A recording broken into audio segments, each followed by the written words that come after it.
Praise the Lord. Shalom to everyone. Welcome to Saujanya Grace YouTube channel. Please like, share and subscribe.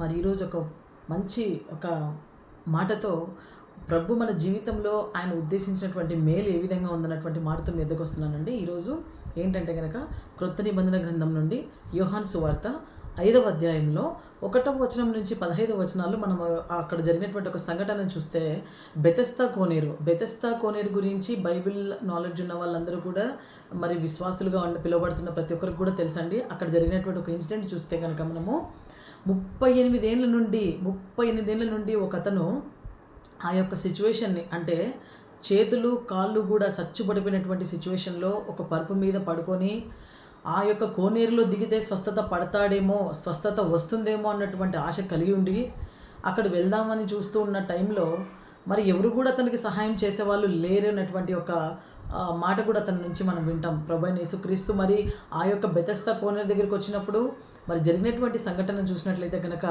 ప్రభు అంటున్న మాట ఈరోజు అక్కడ ఏమంటున్నాడంటే, బహుకాలం నుండి ఆ స్థితిలో ఉన్నాడని దేవుడు ఎరిగి ఉన్నాడంటండి. 5వ వచనం 6వ వచనంలో మాట్లాడతాడు ప్రభువైన యేసుక్రీస్తు. యోహాను సువార్త 5:6లో 5వ అధ్యాయం 5-6 వచనాల్లో మాట్లాడతాడు. బహుకాలము నుండి, అవునండి, బహుకాలం నుండి ఆ స్థితిలో ఉన్నాడని దేవుడు ఎరిగి ఉన్నాడు. తర్వాత రెండవ మాట అడుగుతున్నాడు, నువ్వు నిజంగా స్వస్థపడగోరుచున్నావా అని. అంటే really did you want to come out from the situation అని దేవుడు అడుగుతున్నాడు. మరి ఈరోజు మనము ఆ యొక్క సారాంశం నుంచి మనం ఈరోజు మన జీవితాల్లో ఏం తెలుసుకోవాలో తెలుసా? నిజంగా మనం బయటికి రావాలనుకుంటున్నామా? బహుకాలం నుండే అక్కడ చూసినట్లయితే ఆ యొక్క వ్యక్తి 38 సంవత్సరాలు ఆ యొక్క స్థితిలో పడి ఉన్నాడండి.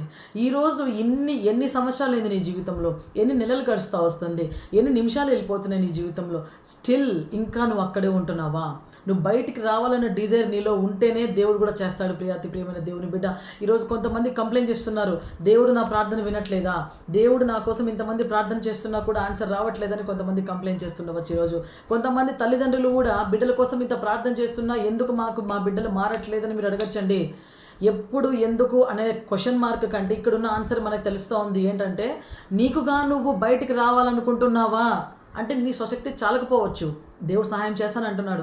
ఆయనే వచ్చి అడుగుతున్నాడు, సొల్యూషనే వచ్చి అడుగుతున్నాడు, క్వశ్చన్ చేస్తున్నాడు. క్వశ్చన్ నీ దగ్గర ఉంది, సొల్యూషన్ కూడా ఆయన దగ్గరే ఉంది.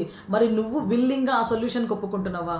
ఈరోజు మనం చెక్ చేసుకుంటే ఎంత మరి మన జీవితంలో లాస్ అయిన టైం ఉంటుందండి, ఎంత మన జీవితంలో కోల్పోయినటువంటి సమయం ఉంటుంది. దేవుడు నువ్వు ఈ స్థితిలో ఉన్నావని, బహుకాలం నుండి ఈ స్థితిలో ఉన్నావని దేవునికి తెలుసు.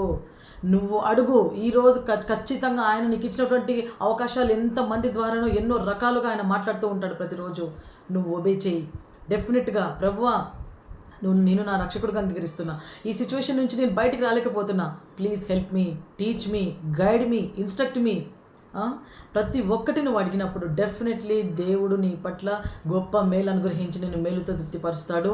నమ్ముట నీ వలనైతే నమ్మువానికి సమస్తం సాధ్యము. God bless you. ఆమేన్.